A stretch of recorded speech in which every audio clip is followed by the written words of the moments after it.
दीड महिना आपल्या करमाळा आणि आपलं पंढरपूर आणि मंगळवेढा विधानसभेची पोटनिवडणूक होती। त्यावेळेस आचारसंहिता लागली होती। तिथं आपल्याला कुठल्याही पालकमंत्री असू द्या त्यांना कुठल्याही प्रकारचा आढावा बैठक किंवा बैठक घेता येत नाही। तुमच्या पत्रकार समोर जाता येत नाही, कुठलीही माहिती देता येत नाही। तिची आचारसंहिता थोडी कडक असते। कडक आचारसंहिता असताना सुद्धा एक साधारणतः 20 दिवसापूर्वी मी स्वतः दिल्लीच्या निवडणूक दिल्लीच्या निवडणूक आयोगाला लागली। ही काय महाराष्ट्र निवडणूक आयोगाकडे होती, दिल्लीच्या निवडणूक केंद्रीय निवडणूक आयोगाला लागली। केंद्रीय निवडणूक आयोगाकडून मी परवानगी मागितली, पहिल्यांदा परवानगी मागितली नाकारली, दुसऱ्यांदा परवानगी 15-20 दिवसापूर्वी घेतली, त्यावेळेस त्यांनी मला परवानगी दिली आणि आपण ती सोलापूर जिल्ह्याची सगळ्यांची बैठक आपण तिथं सोलापूरमध्ये सगळ्यांची बैठक घेतली आणि बैठक घेतल्यानंतर मला तिथं अलाउड कुठले आमदार खासदार कोणाला अलाउड केलं होतं आणि मी पत्रकार असतं मला काय मीटिंगमध्ये काय पत्रकारांना पण द्यायचे नव्हते। तर ती मीटिंग घेतल्यानंतर सगळ्यांचा आढावा सगळ्या कारभाराचा सगळ्यांचा आढावा आपण घेतला होता। त्यानंतर निवडणूक सुरू होती, निवडणुकीत आपल्या त्यांनी परवानगी दिली, निवडणूक संपली, शनिवारी निवडणूक संपली। परत मी शुक्रवारी सांगितले शनिवारी मतदान संपले, मला रविवारी तुम्ही परमिशन द्या। तर त्यांनी रविवारी फक्त निवडणूक आपल्या माझ्या कोणती परमिशन दिली, त्यांनी मागच्या रविवारी कुठल्या आमदार पुढचा रविवार जायचं कुठल्या आमदार खासदारांना येण्याची परवानगी कुठल्या लोकांची परवानगी येण्याची परवानगी दिली नाही आणि मला कुठेही पत्रकारांची घ्यायची नाही म्हणून त्यांनी अलाउड केलं होतं। रविवारी त्यानंतर मी स्वतः कलेक्टर साहेबांना सांगितलं की कोरोनाचं खूप मोठं संकट आहे, ही गोष्ट काय बरोबर नाही। मग आम्ही रविवारी तो प्रस्ताव तयार केला की निवडणूक आपण कोरोनाचं संकट आहे की थोडं आचारसंहिता शिथिल करा। रविवारी प्रस्ताव आपण तयार केला, सोमवारी आपण तो मुंबईला नेला, मंगळवारी ते CS कुंटे साहेब त्या कुंटे साहेबांशी उद्धवजी ठाकरे असतील किंवा अजितदादा त्यांच्याशी बोलले, तो आपण सोलापूरचा प्रस्ताव आपण आपल्या निवडणूक आयोगाच्या माध्यमातून आपण तो दिल्लीला पाठवला। मला सांगा हरकत नाही की आपल्या सोलापूरच्या पत्रामुळे आचारसंहिता शिथिल करा, सोलापूरच्या पत्रामुळे अख्ख्या देशाची आचारसंहिता जिथे निवडणुका जाहीर परंतु ते निवडणूक घ्यायची गरज नाही, देशाची आचारसंहिता निवडणूक आयोगाने शिथिल केली आणि ती परवा दिवशी दुपारी पत्र आपल्याला साधारणतः 2:30 वाजता आपल्याला ते पत्र मिळालं। त्यानंतर मी स्वतः लगेच कलेक्टर आणि त्या शिवण्णा फोन केला किंवा आता आपल्याला दुपारी परवानगी मिळाली, उद्यापासून तुम्ही काल पासून तुम्ही मिटिंगा लावा। त्याप्रमाणे ती मिटिंगा लावले। काल होता शुक्रवार, शनिवार, रविवार संपूर्ण जिल्ह्यामध्ये जे ग्रामीण भागातील तालुके आणि जिल्हा अशा आपण 3 दिवस आपण सोलापूर जिल्ह्यातल्या आढावा बैठक करणारे केलेले आहेत। काल 4 तालुके झाले, आज सुद्धा करमाळा, त्यानंतर माढा, बार्शी, मोहोळ, उद्या अशा आपण बैठक आयोजित केली। मी तुम्हाला सांगायला हरकत नाही की तुम्हाला कदाचित वाटतं असेल की करमाळ्याला वगैरे काय कुठल्या तालुक्याला मार्ग सोडले का नाही, असा कुठलाही लोकप्रतिनिधीचा असा कुठला येत नसतो। प्रत्येकाला वाटतं की माझ्या जिल्ह्यातला माझ्या तालुक्यातला प्रत्येकाला योग्य चांगल्या प्रकारचा कोरोनाचं संकट आहे, माझ्या पेशंटला उपचार मिळावा, ऑक्सिजन मिळावा, रेमडेसिवीर मिळावं, सगळं जेणेकरून तालुका जिल्ह्यातलं पब्लिक कसं व्यवस्थापन रुग्णांना चांगली सेवा मिळेल ही त्याची भावना होती। असं 1.5 महिना वगैरे पुढं मी काल नाही मला मुद्दाम तुमच्यासाठी का खुलासा केला की आचारसंहितेमुळे मला अडचण होती, त्यामुळे मला तुमच्यासमोर आता नाही। आचारसंहिता परवा संपली, आज मी तुमच्या सगळ्यांसमोर हजर आहे।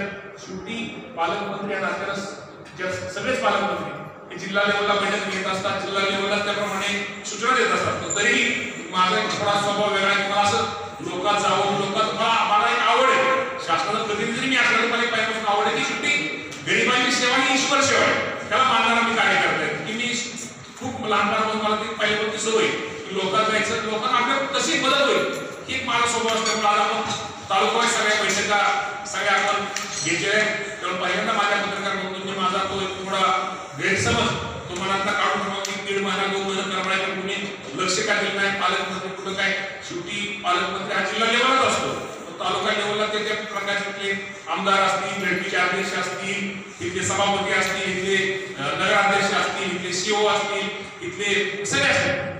आम्ही जबाबदारी टाळतोय असं नाही, पण शेवटी ह्या लोकांना ह्या लोकांच्या मागणीप्रमाणे ह्या लोकांना आपण मदत करणं, ह्या लोकांच्या गायडन्स प्रमाणे ह्या लोकांना आपण सहकार्य करणं शेवटी पालकमंत्री म्हणून आमच्या सगळ्यांचं कर्तव्य असल्याप्रमाणे ही पण मंडळी चांगलं सगळीच मंडळी इथलेच आमदार असतील, जिल्हा परिषद अध्यक्ष असतील, माजी आमदार असतील, माजी प्रतिनिधी असतील, झेडपीचे आजी माजी सदस्य, आजी माजी उपाध्यक्ष असतील, ही सगळी त्याच्याप्रमाणे प्रयत्न करतात असं मी म्हणत नाही, करत आहेत, हे लोक पण आम्हाला फोन करत असतात, सूचना करत असतात.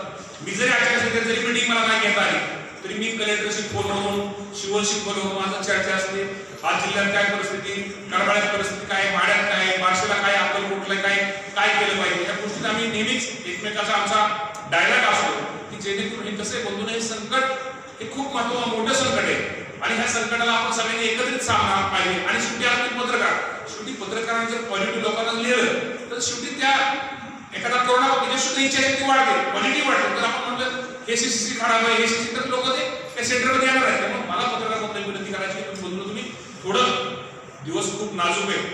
जो कोण अधिकारी मला काही लोकांच्या अधिकाऱ्यांना काही आपण तक्रारी केल्या, अधिकाऱ्यांच्या थोडं कोरोनाचं थोडं संकट थोडं कमी झाल्यानंतर त्या अधिकाऱ्यावरती 100% कारवाई ही केली जाईल, त्याची चौकशी करून त्या कारवाई केली जाईल. परंतु आता राहिलेल्या 15 ते 20 दिवस मला तुमच्याकडून ही अपेक्षा आहे, थोडं इथल्या नागरिकांना, इथल्या जनतेला थोडं पॉझिटिव्ह, हे संकट किती महत्वाचं आहे, किती गडद संकट आहे, यासाठी आपण काय केलं पाहिजे, सरकारने आपल्याला काय निर्णय दिले, काय नियम दिले, त्या नियमाचं कसं पालन होईल, कसं चुकणार नाही, डॉक्टरांना कसं अजून कसं आता डॉक्टर असतील किंवा अधिकारी असतील, आता गेली 24 तास ही लोक पण आता काय लोक काम करतात. त्यामुळे एका दुसरा ठीक आहे, त्यांच्याकडून थोडीफार मोठी कुठं बारीकशी चूक होईल, म्हणून की आता चूक दाखवायचे दिवस नाही, तर चूक कशी सुधारा, तुम्ही त्यांना सांगा.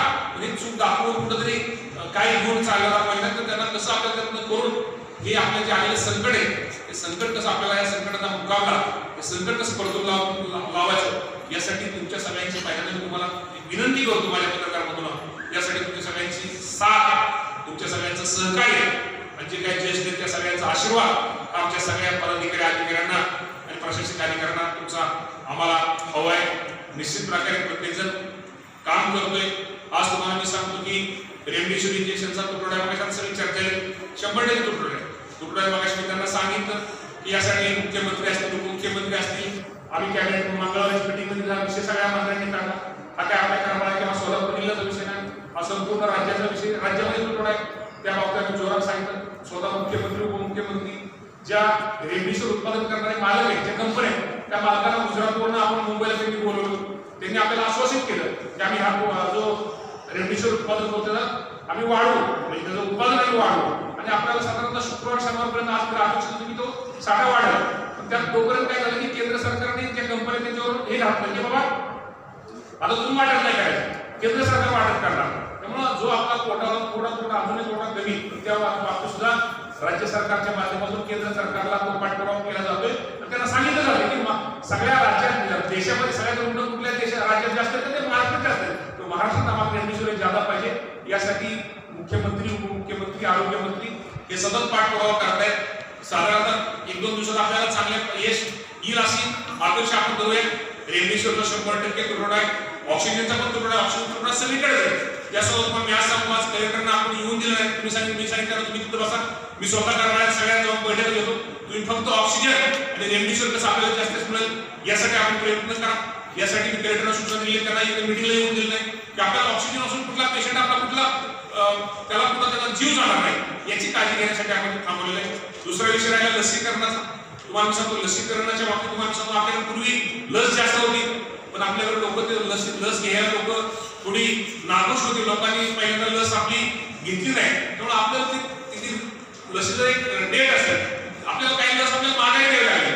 आता सध्याची परिस्थिती लस घेणाऱ्यांची संख्या जास्त वाढली आणि लसीचा पुरवठा थोडा कमी येतो. मी स्वतः परवा 2 दिवसापूर्वी कमिशनरशी बोललो आणि त्यांनी आपल्याला एक आश्वासन केलं की लसीकरणाच्या बाबतीत जे आपल्या विभागाचे जे 5 जिल्हे त्यामध्ये जे सोलापूरला इथून पण आम्ही जास्तीत जास्त कोटा घेऊ. काल संध्याकाळी 15,000 लस आपल्या जिल्ह्यासाठी आली, तर आता एक साधारणतः त्या प्रमाणात तालुक्याच्या प्रमाणात ती लस आपल्याला निश्चित प्रकारे ताबडतोब मिळेल. आपला 82,000 लसीचं आपलं टार्गेट होतं आणि आपण फक्त 7,000 मला वाटतं 8,000च्या आसपास फक्त आपण लसीकरण केले. त्यामुळे लसीकरण सुद्धा आपल्याला कसं की डोस आपल्याला ती लस ज्यादा मिळेल यासाठी आमचा सगळ्यांचाच म्हणजे पदाधिकारी बसलेले म्हणजे सगळ्यांचाच प्रयत्न हा बंधूंना निश्चित प्रकारे जास्तीत जास्त प्रकारात आपण लस आणण्याचा प्रयत्न करतो. शेवटी ही गोष्ट खरी आहे की आता लस ही खूप महत्वाची आहे आणि तोंडाला मास्क आणि आता जे लॉकडाऊन जाहीर केलं तो कडक मी डिपार्टमेंटला पण सांगितलं की त्यांनी अंमलबजावणी तुम्ही कडक करा. त्यात किती मी पदाधिकाऱ्यांचे मालिक कुणी किती माझा जरी फोन आला तरी तुम्ही त्या फोनवर दुर्लक्ष करा. परंतु लॉकडाऊनचे जे नियम तुम्हाला दिले त्या नियमात जर तुम्ही सापडला तर दंडात्मक ताबडतोब तुम्ही कारवाई सील करा. हे स्ट्रिक्टली मी आमच्या पोलीस अधिकाऱ्यांना इथल्या तहसीलदारांना मी त्याप्रमाणे सूचना बंधूंनो केलेल्या आहेत. मी तुम्हाला एवढं सांगतो की तुम्ही सगळ्यांनी थोडं एक 15-20 दिवस मध्ये येणार आहे. 20 दिवस जो काळ आहे त्या काळामध्ये आता शेवटी खूप अडचणीचा काळ आहे. खूप आपल्यासाठी तुमच्यामध्ये हे काळ त्या काळात तुम्ही सगळ्यांचं साथ तुमच्या सगळ्यांचं सहकार्य हे आम्हा सगळ्यांना बंधूंनो पाहिजे. तुम्हाला माहिती तुमच्या माहितीसाठी आज आपल्या कारखाना तालुक्यामध्ये एकूण 698 रुग्ण हे ऍक्टिव्ह रुग्ण आहेत. आपल्या तालुक्यात एकूण मृत्यूचं प्रमाण हे 88. आपल्या सीसीची संख्या ही आपल्या आताची जी संख्या आहे ती 557 आहे. डिसीजची संख्या 69 आहे. होम क्वारंटाईनचा जरा होम क्वारंटाईन थोडे इथं लोक कमी आणि आपले सीसीसी सेंटर यशवंतराव चव्हाण महाविद्यालय असेल, डॉक्टर बाबासाहेब आंबेडकर हे असेल, आपले आताच प्रगती मला वाटतं आमच्या रश्मीताईंनी सांगितलं प्रगती विद्यालयामध्ये प्रगती विद्यालय ना ते चालू करत आहेत. साधारणतः 50 बेड्स ते आता चालू करत आहेत.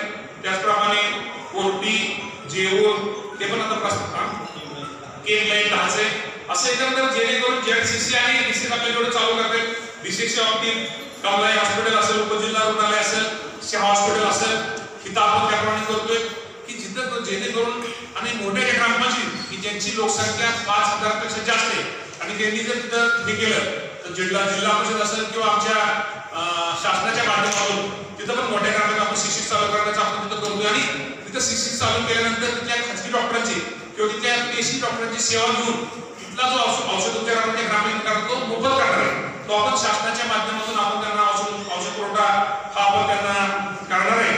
त्यामुळे मी निश्चित प्रकारे तुम्हाला एवढंच सांगतो की जेणेकरून जी काही काळजी घे आणि ॲम्ब्युलन्सच्या बाबतीत जी तुम्ही मागाशी मला तुम्ही ॲम्ब्युलन्सची मागणी केली गद्दरगावकर ॲम्ब्युलन्सची मागणी केली. मला वाटतं संजय मामांनी पण पत्र दिले ॲम्ब्युलन्स पत्र दिले ना आपले ते चालू मामा शिवसेनेचे ॲम्ब्युलन्स चालू आहे ना. त्यांनी पण एक पत्र दिले त्यांना पण आपण नाही करा त्या पत्राला मंजुरी कोणाच लागते नियोजन लगेच दिलं ना पत्र. हो खरेदीची ऑर्डर दिली तर आपण कसं आहे की कधी येईल कधी जाईल ते सांगतेच नाही कुठले तर ते पण आपण जास्त देण्याचा प्रयत्न सगळेजण करतोय.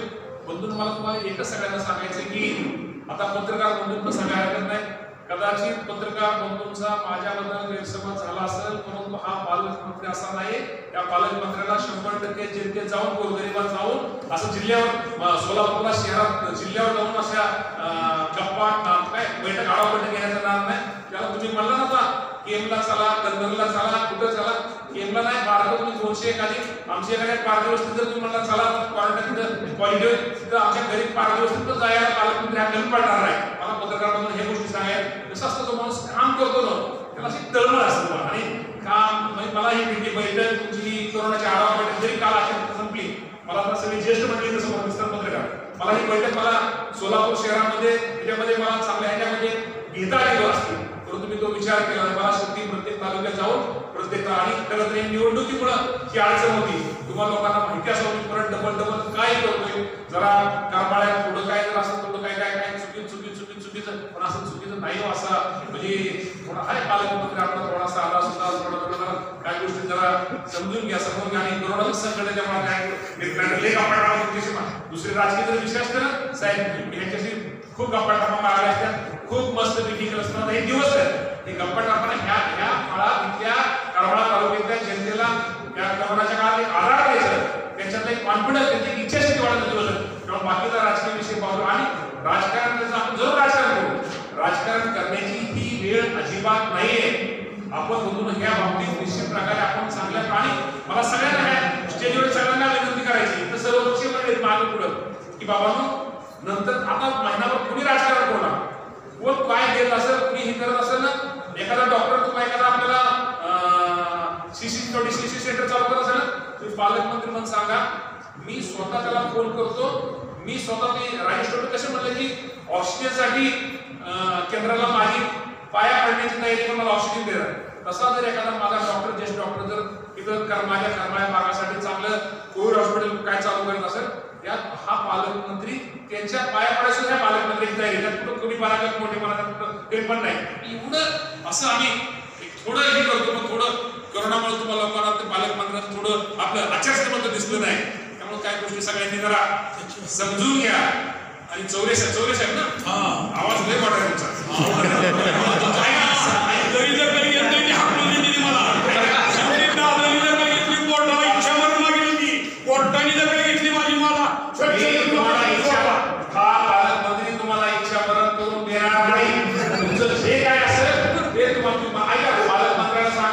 जे तुमच्या इच्छा सगळ्या असतील आपल्या सगळ्या पूर्ण करू आणि कोरोनाला सहकार्य करा 100% सहकार्य करा. हा आम्ही घेतलंच नव्हतं संबंधित लोकांनी घेतलं मधल्या काळात. मला माहित नाही काय वाटलंय का सुरुवात करणार की नंतर माझं काय होतं हे कर ते कर थोडं जरा ठीक आहे असं काय माझं लोक कसं म्हटलं नाही पण हे करत नाही तुला सांगतो की जे डॉक्टर खाजगी डॉक्टर कोविडच्या साठी काय प्रस्ताव दाखल करतील डेरेस आहे त्यांना ताबडतोब मंजुरी द्यावं. मी जिल्ह्याच्या सगळ्या अधिकाऱ्यांना सांगितलं की आपण पुढे काय तर किचकट आठ काढू नका. आणि आता त्यांनी सांगितलं बघा कुठे डॉक्टर क्वालिटीवाले आता त्यांची परवानगी ही आहे कसं आपण करायचं खूप अडचणीत होता काय तुम्हाला सांगू सगळ्यांना तुम्हाला सांगतो जर जर असं म्हटलं तर ताबडतोब करा.